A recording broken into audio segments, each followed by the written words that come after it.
Pinupuri ka namin, O Diyos, Ama, Anak, at Espiritu Santo. Salamat, Ama, na ibinigay mo sa amin si Jesus na iyong anak, na namatay para sa aming kasalanan, iyong muling binuhay, iniakyat at iniluklok sa iyong kanan sa langit. Salamat na ibinigay mo sa amin ang iyong banal na Espiritu at sa pamamagitan niya ay ibinuhos mo ang iyong pag-ibig sa aming puso.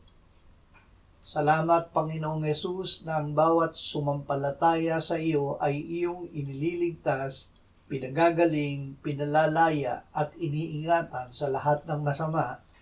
Amen.